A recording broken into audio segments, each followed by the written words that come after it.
अस्सलाम वालेकुम दोस्तों। पंजाब में जो सियासी खेल बदला है या बिगड़ा है, उसके बाद अब ये तवक्को की जा रही है कि अब इलेक्शन की तरफ मामलात बढ़ रहे हैं। क्या वाकई इलेक्शन की तरफ मामलात बढ़ रहे हैं? क्या वाकई खेल इतना बिगड़ गया है कि अब इलेक्शन के बगैर कोई चारा नहीं रहा? अब ये समझने की बात है। बाज़ बड़े बड़े सियासतदान जैसे शेख रशीद और बाज़ बड़े एंकर, वो लोग अब ये कहना शुरू हो गए हैं कि अब इलेक्शन हुए हुए। और बाज़ लोगों ने तो तारीखें भी देना शुरू कर दी हैं। मसलन ये कहा जा रहा है कि अगस्त में इलेक्शन अनाउंस हो जाएगा और अक्टूबर में इलेक्शन इनेकाद हो जाएगा। और इस सिलसिले में बाज़ लोगों ने तारीखें भी बतानी शुरू कर दी। क्या ये मुमकिन है कि इलेक्शन हो जाए? जो हमारी मालूमात हैं, हमारी मालूमात इन इंकशाफात की तायद नहीं करती, और जो तज्जिया है वो भी इसकी तायद नहीं करता। इलेक्शन क्यों होने चाहिए या कब होने चाहिए, या इलेक्शन जैसे कि इंकशाफ किया जा रहा है कि अक्टूबर में होने जा रहे हैं, अक्टूबर में इलेक्शन क्यों नहीं हो सकते? ये समझने के लिए वो बहुत बड़ी विजडम की ज़रूरत नहीं है। बहुत चीज़ें सामने पड़ी हुई हैं जो नज़र आ रही हैं और वो बता रही हैं कि इलेक्शन नहीं होने जा रहे। इलेक्शन जब ही होंगे जब इस हुकूमत का टर्म पूरी होगी। कैसे इलेक्शन नहीं होने जा रहे? पहला वाकया, पहला मामला, इसको समझने की ज़रूरत है। जो सुप्रीम कोर्ट ने जो फैसला दिया, जिसकी वजह से पंजाब में पूरा खेल बदल गया, उससे मुस्लिम लीग की यूँ समझे कि हवा उखड़ गई बज़ाहिर, और पीटीआई और काफ लीग, जो बल्कि काफ लीग भी नहीं है, पता नहीं क्या है, उनकी एक हुकूमत बन गई। तो ये बात तो दुरुस्त है, लेकिन उसके बाद अदलिया के महाज पर एक बड़ी तब्दीली रूनुमा हुई। सबसे बड़ी बात, अदलिया में जो सबसे बड़ा नुमाइंदा जिनको समझा जाता है वो चीफ जस्टिस ऑफ पाकिस्तान और बाकी 2 जजेस हैं, जिनके यही 3 जजेस हैं जो हमेशा इमरान खान के खिलाफ केस सुनते और हमेशा इमरान खान के हक में फैसला देते हैं। इस बार भी यही हुआ। लेकिन इस फैसले के बाद पूरी गेम पलट गई। कैसे? गेम इस तरह से पलटी कि फेडरल जुडिशल कमीशन का इजलास हुआ, और फेडरल जुडिशल कमीशन के इजलास में चीफ जस्टिस साहब को शिकस्त हुई और उनके हक में वोट पड़ गए। लेकिन सवाल ये है कि क्या सिर्फ इतनी सी बात है? नहीं, अब इससे बढ़कर बात हुई है। इसके बाद अब हुकूमत पाकिस्तान ने, या मुस्लिम लीग लेड गवर्नमेंट जो है, इत्तेहादी 13 जमाती इत्तेहाद की हुकूमत, अब उसने सुप्रीम कोर्ट के मामले को आइन के मुताबिक एड्रेस करने का फैसला किया है। हुआ क्या था? हुआ ये था कि जब 18वीं तरमीम मंजूर हुई तो पार्लिमानी जमहूरी तरीके के मुताबिक और पूरी दुनिया के जमहूरी तरीके के मुताबिक तय ये कर दिया गया आइन में 18वीं तरमीम के ज़रिए कि तमाम जजेस जो हैं उनके तकर्रर में पार्लियामेंट का किरदार होगा। लेकिन उस मौके पर जस्टिस इफ्तिखार चौधरी ने गवर्नमेंट को धमकी दी कि अगर उन्होंने ऐसा किया तो वो पूरा आइन को रिव्यू करेंगे। यानी ख़तरा पैदा हो गया कि एक पेंडोरा बॉक्स खुल जाएगा। इस पेंडोरा बॉक्स से बचने के लिए गवर्नमेंट ने 19वीं तरमीम कर दी, जिसके तहत फेडरल जुडिशल कमीशन जो है उसमें अब जजों का तकर्रर के मामला तय होते हैं। इसमें पार्लियामेंट का कोई किरदार नहीं। लेकिन अब हुकूमत पाकिस्तान ने एक पार्लिमानी कमेटी बना दी है जो इस मामले को रिव्यू करके तजावीज़ देगी, और अगले चंद हफ्तों में हम देखेंगे कि आइन में एक तरमीम के ज़रिए पार्लियामेंट का किरदार वाज़े हो जाएगा। इस तरह से एक इंटरेस्ट ग्रुप, जैसे कि अब नज़र आ रहा है, वो कैपेबल नहीं रहेगा अदलिया में अपनी मर्जी के जज भेजने के। तो पहला मामला तो ये है। और जो हुकूमत, अब ये समझने की बात यह है कि जो हुकूमत इस तरह का फैसला कर ले, उसका मतलब ये होता है और उसका इरादा ये होता है कि वो हुकूमत छोड़ने नहीं जा रही, वो एक लंबी लड़ाई लड़ने जा रही है।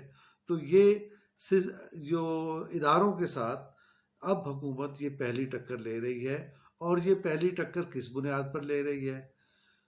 अब तक सूरत हाल ये थी कि सिर्फ वाहिद उसकी लड़ाई पीटीआई के साथ थी, लेकिन अब उसकी लड़ाई, अब इदारों की लड़ाई सिर्फ पीटीआई के साथ नहीं होगी। अब पाकिस्तान मुस्लिम लीग के साथ 13 जमातें, वो तमाम 13 जमातें शामिल होंगी जिन्होंने अब तक पाकिस्तान में लगने वाले 5 मार्शल लॉ का मुकाबला किया है और मज़ाहिमत की तारीख और रिवायत रखती हैं। तो ये वो पहली बुनियादी और गैर मामूली तब्दीली है। दूसरा मामला क्या है? दूसरा मामला भी बड़ा गैर मामूली है। इलेक्शन कमीशन और पाकिस्तान पर अब तक दबाव सिर्फ पाकिस्तान तहरीक इंसाफ का था कि चीफ जस्टिस इस्तीफ़ा दे दें और वो घर चले जाएं, उन पे एतबार नहीं है।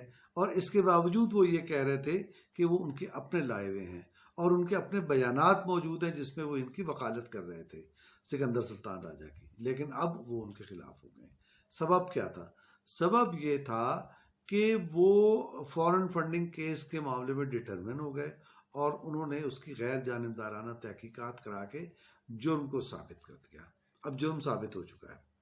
अब पीटीआई और इमरान खान ये चाहते हैं कि इसका फैसला ना आ सके, लेकिन अब इस मौजूदा सूरत हाल में अब 13 जमाती इत्तेहाद ने भी दबाव बढ़ा दिया है इलेक्शन कमीशन पर ताकि वो जल्द अज जल्द फैसला सुनाए और इस सिलसिले में कोई रू रियायत ना की जाए। इस सिलसिले में जो मौक़िफ़ है 13 जमाती इत्तेहाद का वो ये है कि अगर आप ये फैसला नहीं सुनाते तो इसके नतीजे में रियासत और रियासती इदारे कमज़ोर होंगे और कल कोई ऐसी जमात जो बैरूनी मुल्कों से, बैरूनी हुकूमतों से, दुश्मन मुल्कों से फंडिंग लेती है, वो इक़्तिदार में आकर पाकिस्तान के कौमी मफादात को ख़तरे में डाल सकती है। तो ये दूसरी लड़ाई है जिसमें यानी इदारे के साथ पर भी दबाव है और पाकिस्तान तहरीक इंसाफ जिसको अब तक हुकूमत ने वाक़ोवर दिया हुआ था उसको भी ये पैगाम भी पहुंच गया और अमली तौर पर उसकी मुज़ाहिमत भी आ गई। इस सिचुएशन में अगर फाइनेंशियल टाइम की ताज़ा स्टोरी डाल लें तो उसके बाद पीटीआई का मुस्तकबिल जो है वो तारीख दिखाई देता है और अगर ये मुस्तकबिल तारीख होता है तो इसका मतलब ये है कि पीटीआई को अपनी बका की जंग लड़नी पड़ेगी। वो अपनी जब बका की जंग लड़ेगी तो दीगर दुश्मनों को भूल जाएगी। इसी पस मंज़र में जो 11 इस्तीफ़े मंजूर किए गए हैं ये भी एक ख़ास पस मंज़र रखते हैं। 11 इस्तीफ़ों की मंजूरी बहुत सोच समझ के की गई है और अब ये महाज जो है, जो ज़िमनी इलेक्शन का महाज है, वो सिर्फ पाकिस्तान मुस्लिम लीग और पाकिस्तान तहरीक इंसाफ के दरमियान नहीं होगा बल्कि 13 जमाती इत्तेहाद और पाकिस्तान तहरीक इंसाफ के दरमियान होगा। और ये मार्का भी सिर्फ पंजाब में नहीं है, आलमोस्ट पूरे पाकिस्तान में है और बहुत सोच समझ कर ये फैसला किया गया है कि किन किन के इस्तीफ़े मंजूर किए जाएं और आइंदा इसी तरह से इस्तीफ़ों की मंजूरी का तसलसल भी रहेगा, ज़िमनी इंतखाब का तसलसल भी रहेगा जिसमें तहरीक इंसाफ को थका कर मारा जाएगा।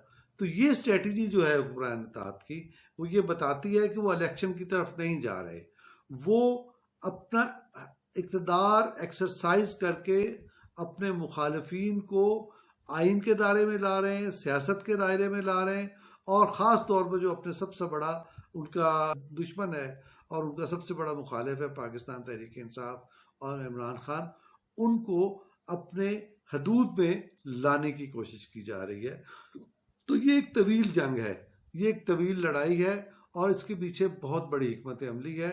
ऐसी लड़ाई और ऐसी हिकमत अमली के नतीजे में इलेक्शन का वक्त से पहले होना बईदुल क़ियास है।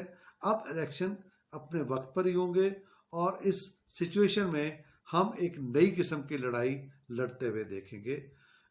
इस दरख्वास्त के साथ कि हकीकी ख़बरें जानने के लिए, प्रोपेगेंडे से महफूज रहने के लिए और ख़बर के दुरुस्त तज्ज़िये के लिए हमारा चैनल सब्सक्राइब कीजिए, लाइक कीजिए, फॉरवर्ड कीजिए। खुदा।